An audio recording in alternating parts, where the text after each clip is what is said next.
C'est un plaisir de vous retrouver à cette session d'information. Madame, Monsieur, vous avez choisi Eden TV pour vous informer. Merci. Voici le sommaire. Ce 12 décembre s'est tenu à Cotonou le forum Malabo-Montpellier, une plateforme d'échange et de dialogue entre leaders sur la croissance agricole et la sécurité alimentaire. Vous suivrez le compte-rendu de Frégis Seroulan dans ce journal. À suivre également le point de presse du président Patrice Talon et de Christine Lagarde, directrice générale du Fonds monétaire international FMI, en visite au Bénin, reçue en audience ce lundi 11 décembre par le chef de l'État. Sur le continent et plus précisément au Cameroun, nouvel incident à l'Assemblée nationale où un député a été légèrement blessé au cours d'une session mouvementée. C'était dans la nuit de vendredi à samedi, marquée par une nouvelle bronca de députés anglophones. Ce sera tout pour le sommaire de ce journal.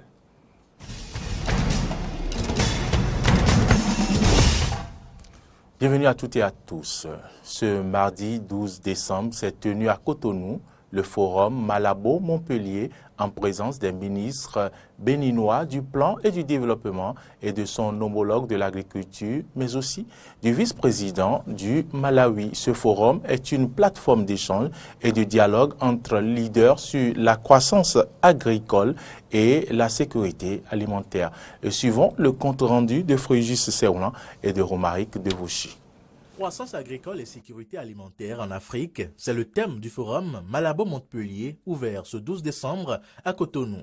Cette réunion d'une journée qui succède au panel de Montpellier créé en 2010 a réuni 13 pays d'Afrique avec 17 éminents experts africains et européens issus de plusieurs domaines dont l'agriculture, l'élevage et la nutrition avec thème central de discussion, les stratégies destinées à vaincre la faim et la malnutrition en Afrique. Présent à ce forum qu'il a co-présidé avec le ministre béninois du Plan, le vice-président du Malawi, Dr Klaus Chilima, a souligné l'importance pour les pays africains d'investir davantage dans l'agriculture et de lutter contre les produits alimentaires contrefaits. Il a par ailleurs invité à des efforts conjoints pour que l'Afrique puisse se nourrir elle-même et quitter les sentiers battus de l'importation.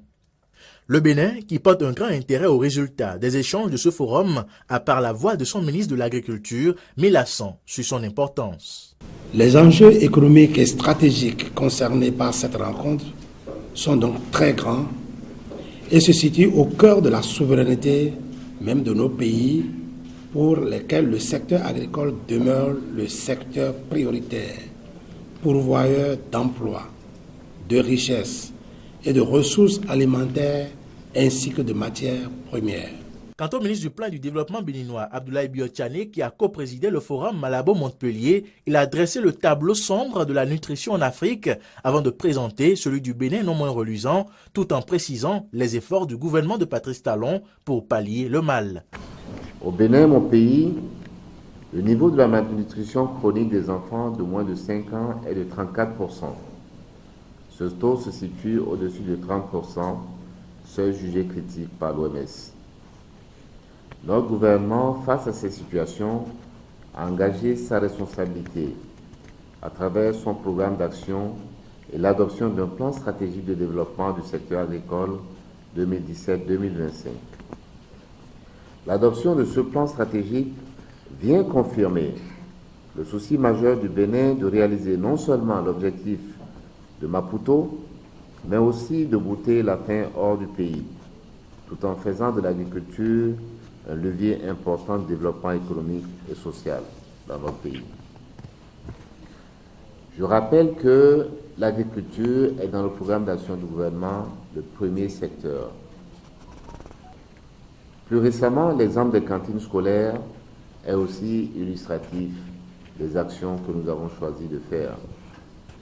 Ces ressources ont été multipliées par 7, passant de 1 milliard à près de 7 milliards par an, depuis la rentrée scolaire récente. Le projet va être amplifié pour passer de 31% d'impact à 51% à la prochaine rentrée scolaire. Ce forum a été l'occasion pour les différentes autorités africaines de saluer les efforts des pays du continent, à l'instar du Togo et du Rwanda, qui sont parvenus à réduire de 40 voire 50% le nombre de personnes sous-alimentées, celui d'enfants émaciés et souffrant de retard de croissance entre 2000 et 2016. Les experts du Malabo Montpellier Forum de Cotonou se sont penchés sur les secrets de ces succès pour en tirer les expériences nécessaires pour permettre aux autres nations africaines de vaincre la faim et la malnutrition. Ceci dans un contexte où 224 millions de personnes en Afrique subsaharienne ont été touchées par la sous-alimentation en 2016. D'un atelier à un autre, ce sont les spécialistes, cette fois-ci, de la cybercriminalité qui sont en formation de renforcement de capacité du 11 au 15 décembre 2017. Cet atelier est organisé sur demande du Bureau d'analyse et d'investigation BAI de la Présidence de la République. Reportage. L'Union internationale des télécommunications UIT et l'Africa 7 organisent un atelier de renforcement des capacités de 5 jours pour préparer les centres d'alerte sur les aspects technico-organisationnels et technico-opérationnels de la cybersécurité et sur l'intelligence de la menace. Cet atelier couvrira la réflexion institutionnelle nationale sur comment aborder la cybersécurité efficacement, l'analyse de la menace, les outils et méthodologies qui peuvent être utilisés pour préformer l'intelligence des menaces afin d'atténuer les menaces et les risques. Cet atelier cadre bien avec les ambitions du gouvernement béninois. Le gouvernement béninois, à travers son programme d'action, est engagé dans la mise en œuvre de projets structurants pour le développement des infrastructures, des télécommunications et des services et systèmes d'information sécurisés tels que l'interconnexion des administrations et des communautés, la disponibilité de l'Internet haut et très haut débit, la mise en œuvre de l'administration intelligente, le programme de renforcement des structures centrales de gouvernance, pour ne citer que quelques éléments de ce programme qui se veut volontaire et ambitieux. La continuité de la sécurité des services à valeur ajoutée devient une question critique dans un cybermonde qui est fait de cyberattaques quotidiennes. Selon les résultats de certaines études, 60 à 70% des attaques demeurent non détectées. Il est donc indispensable pour les spécialistes de la cybersécurité de réactualiser leurs compétences. Les objectifs de cet atelier sont de façon rassemblée les suivants. Améliorer la capacité des centres d'alerte, les CCIRT, à aborder efficacement la question de la cybersécurité. Aider les organisations à comprendre et à mieux résoudre les menaces externes les plus courantes et les plus sévères. Ceci permettra aux participants de cet atelier que vous êtes de savoir, entre autres, évaluer le niveau de maturité, les forces et les faiblesses, de comprendre enfin comment gérer les menaces cybernétiques en général et aujourd'hui de plus en plus les menaces les plus avancées. Cet atelier qui dure du 11 au 15 décembre se déroule en collaboration avec l'Agence nationale de la sécurité des systèmes d'information, ANSSI France, sur invitation du Bureau d'analyse et d'investigation du Bénin et parrainé par la Présidence de la République du Bénin et l'Agence des services et systèmes d'information ASSI. Je vous l'annonçais en titre, Christine Lagarde, la directrice générale du Fonds monétaire international, a été reçue en audience ce lundi 11 décembre par le chef de l'État, Patrice Talon. Au terme de leur tête-à-tête, les deux personnalités ont animé un point de presse. Le point avec Laurent Roland Toninkes. La directrice générale du Fonds monétaire international est à Cotonou depuis le 10 décembre dernier. Après avoir inauguré le nouveau siège du FMI à Cotonou, Christine Lagarde a été reçue en audience par le président de la République, Patrice Talon. Après le tête-à-tête entre le chef de l'État et son hôte, les deux personnalités ont fait le point de leurs échanges à la presse. Mais d'abord, Christine Lagarde rappelle la raison fondamentale de sa visite, qui en réalité est une promesse au chef de l'État, Patrice Talon, qui remonte à septembre 2016, si les engagements pris pour assainir les finances publiques étaient respectés. Je mentionne le partenariat et l'engagement du partenaire de tenir ses promesses. Pourquoi ? Parce que lorsque nous nous sommes rencontrés la première fois, vous aviez pour ambition de développer l'économie du Bénin. Vous aviez identifié un certain nombre de secteurs d'activité, le développement de l'agriculture à valeur ajoutée, le tourisme fondé à la fois sur le tourisme côtier, mais aussi le tourisme intérieur, le tourisme historique, vous aviez pour ambition de vous attaquer à la réduction de la pauvreté en dépensant mieux et plus dans le domaine de l'éducation et de la santé, et vous aviez pour ambition d'établir des règles de bonne gouvernance permettant d'inciter les investisseurs à regarder le Bénin avec une perspective favorable. Je crois que de ces grands axes-là, clairement, votre gouvernement est en train de démontrer qu'il peut tenir ses paroles. Et pour pleinement tenir parole et respecter ses engagements, le gouvernement opère des réformes courageuses, même si elles sont dues à supporter par le peuple. Lesquelles réformes peuvent faciliter l'intervention du FMI, pas en pompier, mais en partenaire, pour révéler le Bénin autrement. Le président de la République, Patrice Talon, rappelle ici quelques-unes de ces actions faites. Nous ne cessons d'arpenter les chemins de notre renaissance. Nous avons, en moins de 18 mois, réussi avec le Parlement à faire voter une cinquantaine de lois de progrès. Nous avons entamé les réformes les plus ambitieuses, les plus osées, même si nous avons connu un échec en ce qui concerne la révision constitutionnelle. Mais pour ce qui est de l'administration générale, du secteur de la santé, de l'éducation, des régies financières, nous sommes en train d'opérer les mutations nécessaires pour que notre pays soit capable de vivre de son potentiel et du génie de ses fils. Et face aux sacrifices qu'exigent les réformes, le chef de l'État en est bien conscient et rassure ses concitoyens. Nous sommes donc inlassablement à la tâche, mais je dois avouer que la situation reste quand même un peu difficile. Je dois avouer que nos concitoyens demeurent légitimement impatients parce que l'arbre de la Renaissance ne porte pas encore de fruits. Mais la floraison est bien là. Christine Lagarde, la directrice générale du Fonds monétaire international, est satisfaite des réformes opérées et qu'elle souhaite voir aboutir dans tous les domaines pour mieux accompagner le Bénin, comme ce fut le cas en avril dernier avec la facilité élargie de crédit de 150 millions de dollars. Le séjour de la directrice du Fonds monétaire international va s'achever ce 13 décembre 2017, donc demain. Dans un autre registre, cérémonie de signature du document du projet de renforcement de la résilience des moyens d'existence ruraux et du système de gouvernement local aux risques climatiques et à la variabilité du climat au Bénin. Et c'était ce lundi 11 décembre au ministère du Plan et du Développement en présence du ministre d'État Abdoulaye Bio Tchané et des représentants du ministère du Cadre de vie et du PNUD, Frégis Seoulan et Denis Maroya pour le compte-rendu. Par ses tournements, le ministre d'État chargé du plan et du développement, Abdoulaye Bio Tchané, et le représentant résident du programme des Nations Unies pour le développement au Bénin, Siaka Koulibaly, ont signé ce 11 décembre 2017, en français et en anglais, le document de projet de renforcement de la résilience des moyens d'existence ruraux et du système de gouvernement local aux risques climatiques et à la variabilité du climat au Bénin. Il s'agit d'un projet issu du programme d'action du gouvernement 2016-2021 en ses piliers 2 et 3.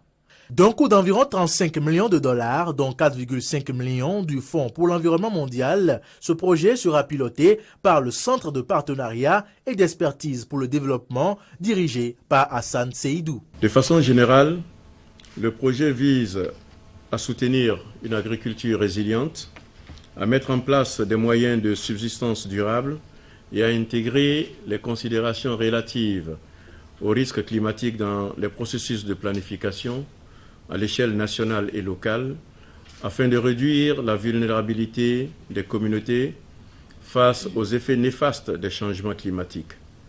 C'est un moyen efficace de réalisation au niveau local et, au bout de 5 années, des objectifs de développement durable, particulièrement les objectifs de développement 1 et 2, consacrés à l'élimination de la pauvreté et de la faim, et des objectifs 8 et 12 relatifs au travail décent et à une consommation et production responsable, et enfin de l'objectif de développement 13 relatif à la lutte contre les changements climatiques. Le programme sera exécuté dans 9 villages répartis sur 5 communes, Avrankou, Boïkon, Bopa, Ouaké et Savalou. 3 résultats sont attendus de sa mise en œuvre. Notamment, le changement climatique et l'égalité des sexes sont inclus dans les plans et budgets de développement au niveau local et national. Les infrastructures agricoles productives et les compétences humaines pour faire face à l'altération des régimes pluviométriques sont améliorées. La capacité d'adaptation des collectivités pour une plus grande diversification des activités génératrices de revenus s'est accrue.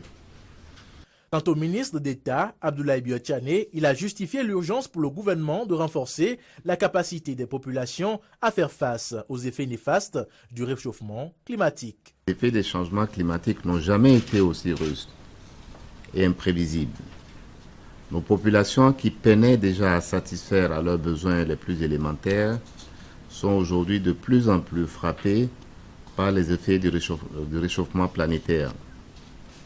À travers les multiples conséquences, ils affectent gravement les rendements de leurs activités, notamment agricoles. Ceci n'est pas une vue de l'esprit et j'ai pu personnellement m'en rendre compte, notamment dans les communes de Kalalé, de Malanville, de Sinandé et plus proche encore de Djougou. Les changements climatiques précarisent leurs conditions de vie à tous les niveaux. Sur la sécurité alimentaire et nutritionnelle, l'accès à l'eau potable, l'accès à l'énergie, les épidémies de toutes sortes. Après avoir salué le leadership du ministre du cadre de vie Didier Tonanto sur le sujet et l'accompagnement du PNUD, Abdoulaye Biotchane a invité les experts nationaux à s'impliquer dans la mise en œuvre de ce projet. Terminons cette page nation par l'élection de la première femme juge élue à la Cour pénale internationale CPI pour un mandat de 9 ans. Elle a nom Reine Alapini Gansou. Elle devient ainsi la première béninoise juge à la CPI. Qui est-elle? Suivez ici le portrait de Samson Oké.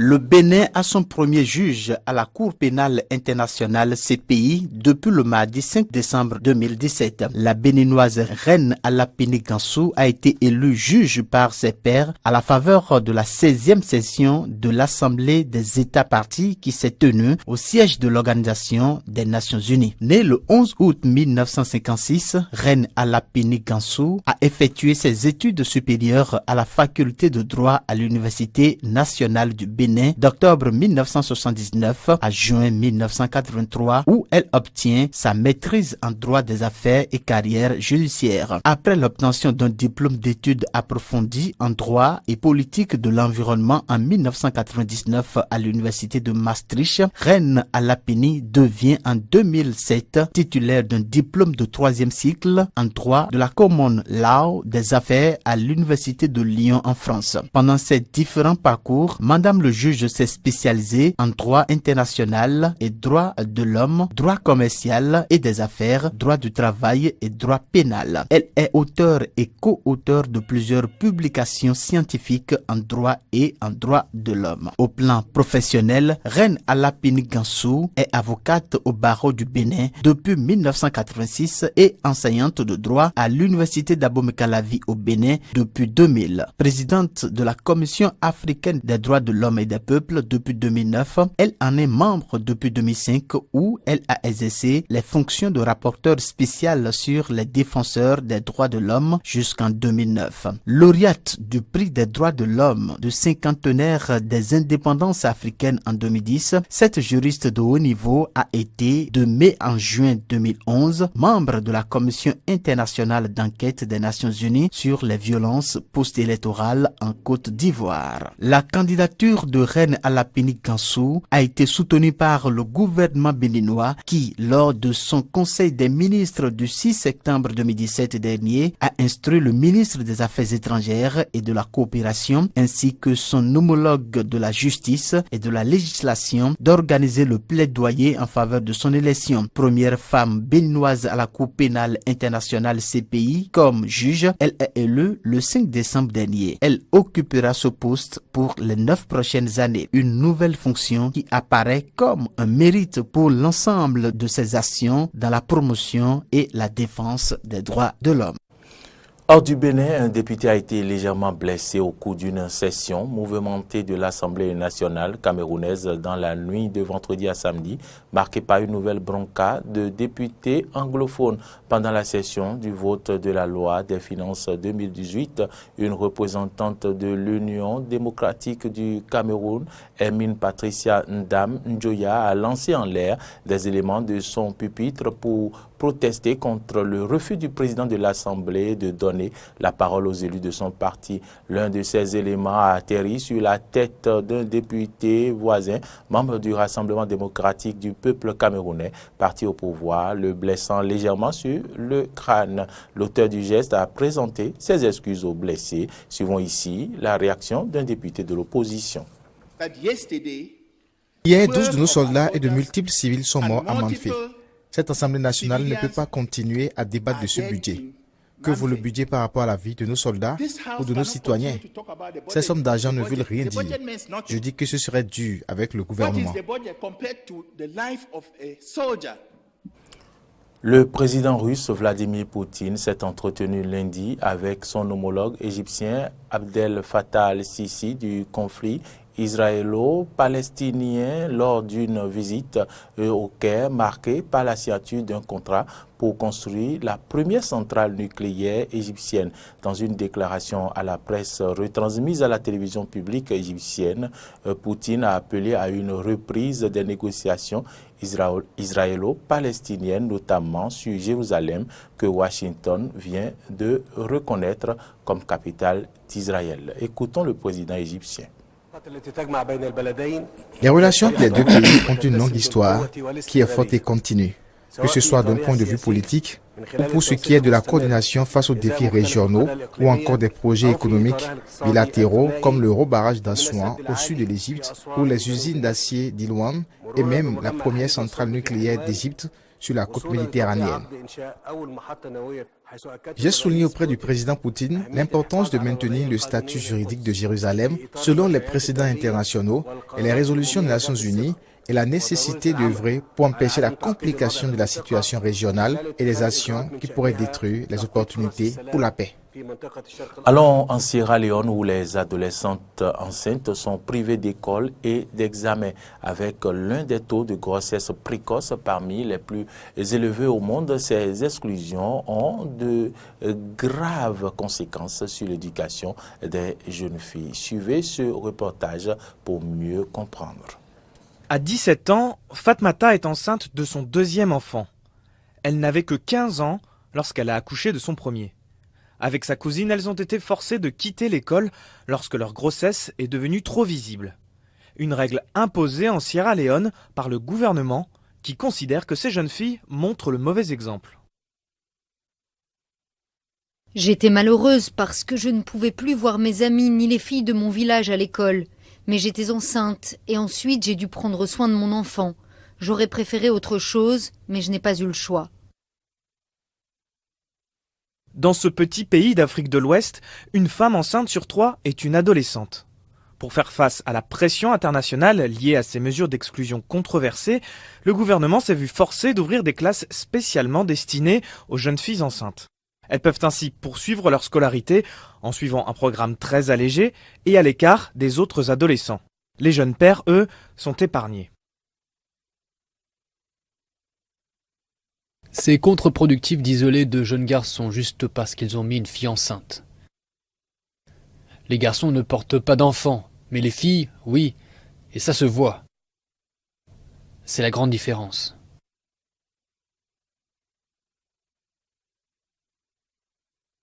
Le gouvernement affirme que cette initiative est un succès. 5 000 jeunes filles sur les 14 000 inscrites dans ces écoles spéciales ont fini par réintégrer l'école traditionnelle après leur grossesse. Mais près de 2 tiers d'entre elles restent définitivement exclues du système éducatif. Ce n'est pas parce que ces jeunes filles sont enceintes que leur éducation doit s'arrêter net. Notre position est très claire, et nous l'avons dit au ministre de l'Éducation. Nous voulons que ces adolescentes soient scolarisées, pas discriminées. Mais le gouvernement ne permet pas cela. L'éducation sexuelle n'existe pas en Sierra Leone. Seules les ONG se chargent d'informer les adolescents sur leur sexualité. Et même les solutions temporaires sont menacées, le gouvernement assure ne pas avoir assez d'argent pour continuer à financer ces cours, au risque de condamner des milliers d'adolescentes à abandonner leurs études complètement. Des tonnes de pain finissent à la poubelle chaque année, faute d'être consommées. Et si la solution à ce gaspillage alimentaire s'avérait rafraîchissante, au Royaume-Uni, une association produit une bière à partir d'invendus de pain et exporte ce concept à travers le monde. Reportage. Dans cette distillerie du Yorkshire, on ne fait pas que brasser de la bière, on évite aussi le gaspillage alimentaire. C'est ici que l'on fabrique la Toast Ale, eau, houblon, levure et un ingrédient surprise. On prend des restes de pain qui ont été jetés et qui autrement iraient à la poubelle. Et on remplace le malt, qui est le sucre qu'on recherche, avec du pain. Cette usine de sandwich à Londres est l'un des fournisseurs de Toast Ale. Derrière la marque, une entreprise chasse le gaspillage, car au Royaume-Uni, près de la moitié du pain finit à la poubelle, c'est-à-dire 900 000 tonnes chaque année. C'est le produit alimentaire le plus gaspillé, y compris à la maison. C'est pour cela qu'on a créé notre propre recette de brassage maison, qui est une recette de 20 litres pour tous ces morceaux de pain qui vont à la poubelle à travers le pays. Cette bière s'est déjà glissée dans la carte de certains pubs, presque inaperçue. Si vous ne m'aviez pas dit que c'était à partir de restes de pain, je n'aurais vraiment pas deviné. Il faut faire quelque chose avec les restes de pain, je suis toujours en train de jeter du pain. Une recette qui s'exporte maintenant vers des brasseries à New York, Rio ou encore le Cap. Rien qu'au Royaume-Uni, près de 10 tonnes de pain ont déjà été utilisées pour produire plus de 300 000 bouteilles. C'est ici que cette édition se referme. Si vous l'avez suivi, merci à vous et bonne suite de nos programmes sur Eden TV.